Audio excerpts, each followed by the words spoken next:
Welcome to Mid in the Morning. Today I'm going to be going over everything I know about Project 2025. Now, some of y'all won't know what I'm talking about, so I'll get to the most reliable and trustworthy source I know, Wikipedia's sources, of which I found the actual book written by conservatives on Project 2025 called The Mandate for Leadership, The Conservative Promise.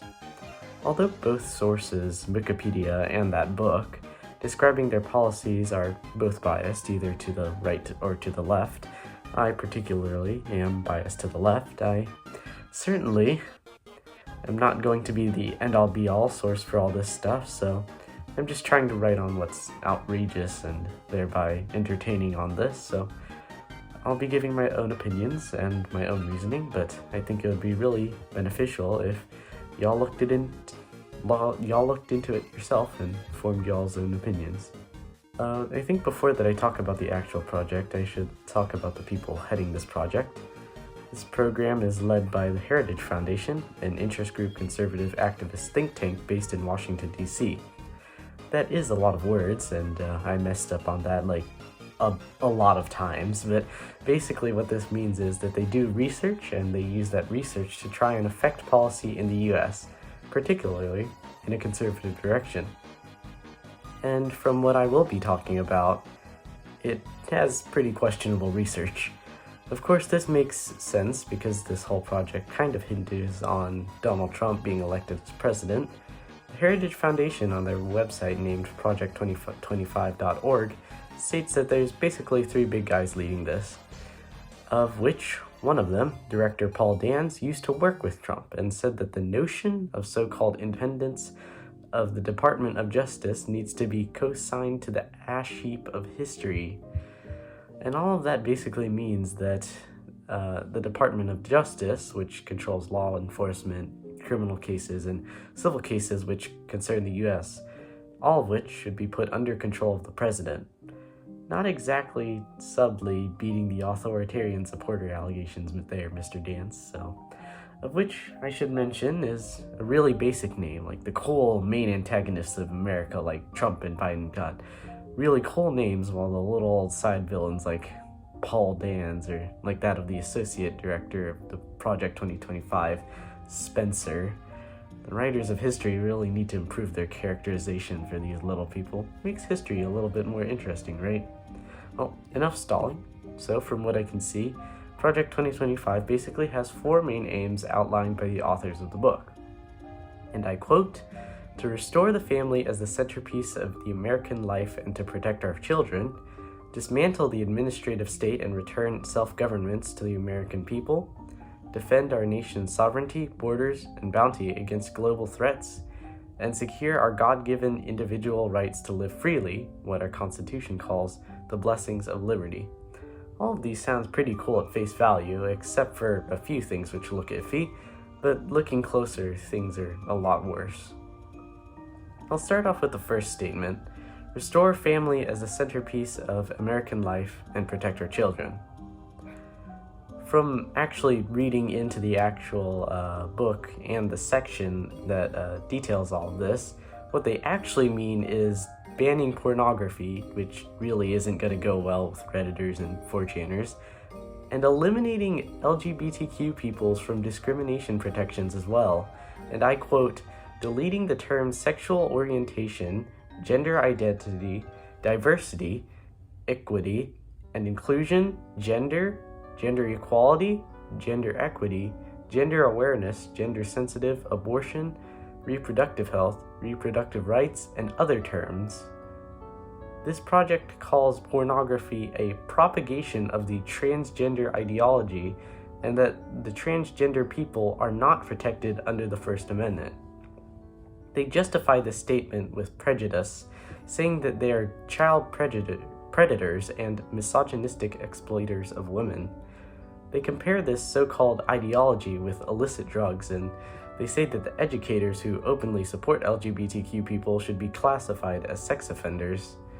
They do this saying that they support pro-life and pro-family policies, while these policies will actively lead to more teen suicide, an issue in which the authors acknowledge exists, yet do not understand that their policies will exactly lead to the problem that they're trying to address.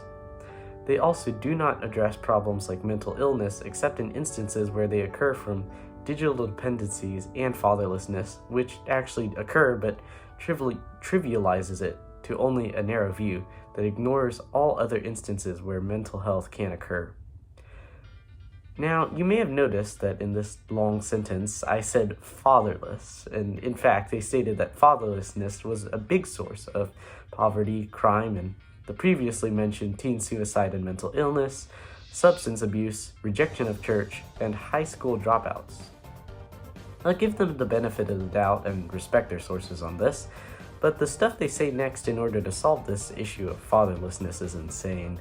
Like, they say that they wish to install work requirements for food stamps, so they will solve fatherlessness by increasing welfare requirements. From a conservative perspective, this makes sense because it encourages single mothers to remarry in order to get their food stamps back. Let me explain what I mean. So, of course, poor single mothers can't hire someone to take care of their child, especially if the child is the age of a toddler or a baby, which would disallow them to work, therefore disqualifying them from food stamps. So it basically forces these mothers to enter a relationship quickly with a man that they barely know, so that the man or the mother can work and get those food stamps. This creates the grounds for a potentially exploitative relationship, and yes, I did specify that this person would have to be a man, because same-sex couples certainly will not be receiving food stamps or welfare support even if they are married. All in all, these hypocritical and counterintuitive policies will lead to the exact opposite results these conservatives wish for. This is just the first of their promises, and it's already bad. Their second statement was to dismantle the administrative state and return self-government to the American people. Essentially what they mean is that they wish to cut out a lot of executive departments, and basically this will give the people more power. Though at first this sounds pretty reasonable, what they actually will try to do after all this fluff is say that they want to remove the independence of executive departments, such as the aforementioned Department of Justice, and assign sole control over the executive branch to the president. This system is based in the unitary executive theory, which is quite the controversial idea that supports removing and replacing federal officials for political reasons. Although this is constitutionally supported, it is dangerous as it undermines the merit-based process that was designed to prevent the resurgence of a spoils system, a system that allows presidents to appoint friends and close ones to powerful positions in the executive branch. I'd also like to highlight a quote that I found while sifting through all of this, and that is, "Unaccountable federal spending is the secret lifeblood of the Great Awakening. Nearly every power center held by the left is funded or supported one way or another through the bureaucracy by Congress." These statements above are basically borderline conspiracy theories. By the way, they don't provide sources for these statements, and searching for sources don't reveal anything except the Heritage Foundation's own statements supporting this. I mean, if the left were as well funded and powerful as these guys say they were, they probably would have already achieved fully automated luxury gay space communism. The Heritage Foundation constantly uses terms like woke and left to the point that the vagueness of their wording leaves a lot up to interpretation. This indeterminate language is dangerous as it allows conservatives to listen to this rhetoric and basically fill in the blank as to who they are and who these people are.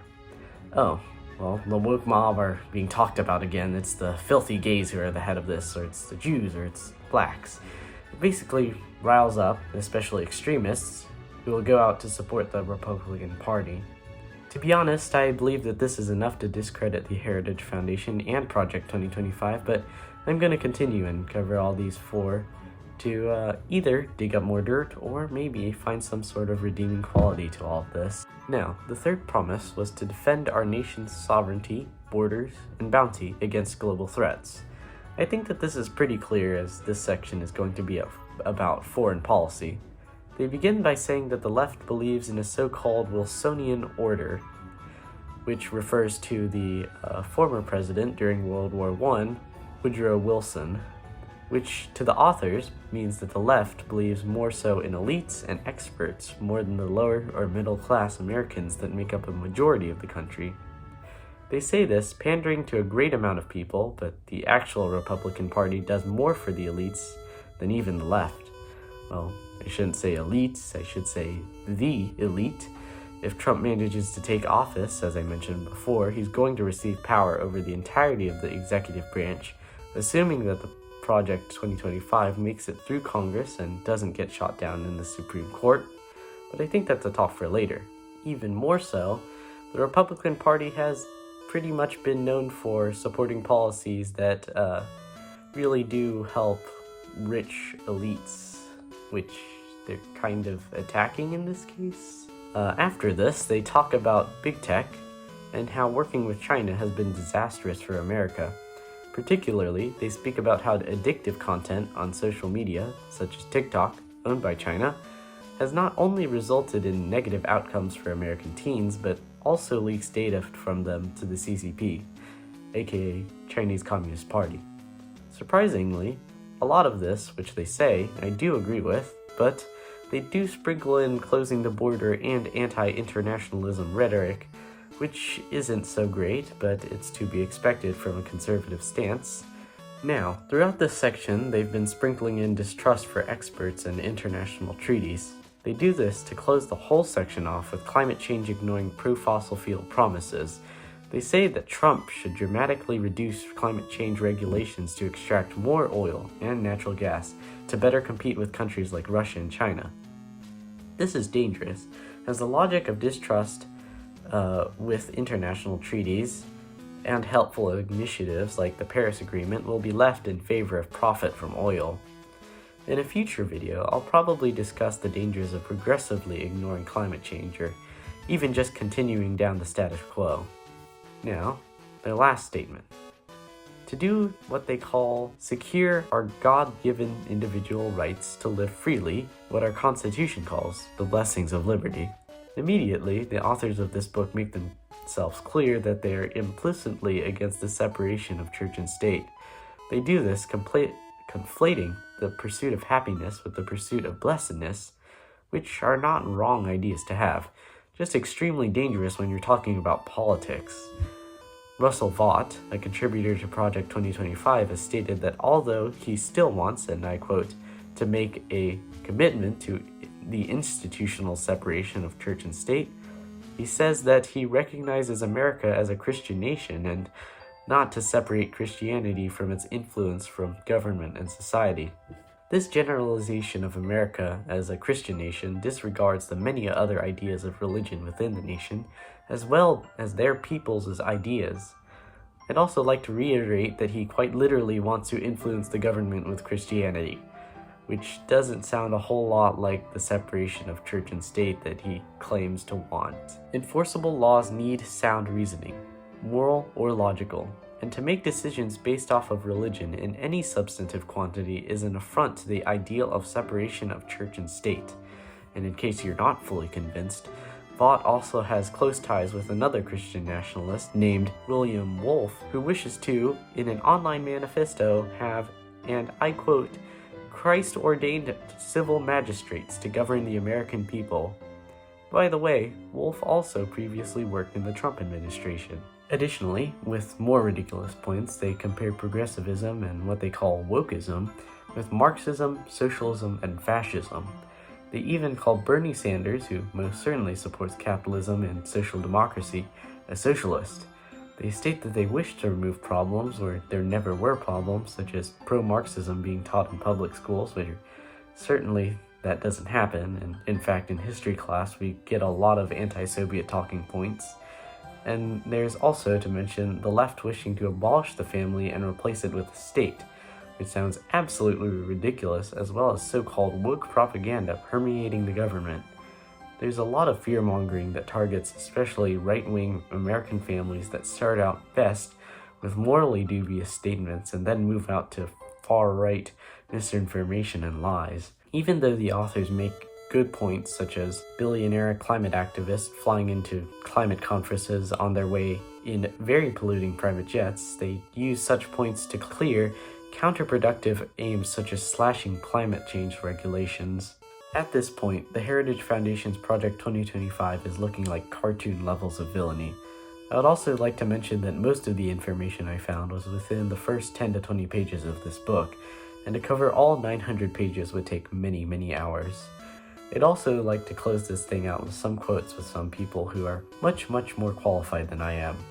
Ruth Ben-Ghiat, a professor of history and Italian studies, as well as an expert on authoritarianism, states that the Project 2025 is a plan for an authoritarian takeover of the United States that goes by a deceptively neutral name. Jeff Charlotte, a professor of writing and a writer himself, states that objections to describing militant Trumpism as fascism has fallen away. Dean of the UC Berkeley Institute of Law, Erwin Chemerinsky, stated that Kevin Roberts, who is the president of the Heritage Foundation, had statements inconsistent with the structure and goals of the Constitution, and even called Project 2025 itself deeply frightening. Also, just recently, like literally as I was writing the script, Donald Trump distanced himself from this initiative. A little awkward when you're so evil that the guy you are supporting thinks that you're too evil. Yeah, everyone, things are not okay with some people in America. I'll probably have more to say on this, and probably some stuff that's a little more hopeful out here for y'all. Anyways, goodbye to all, and to all a good morning.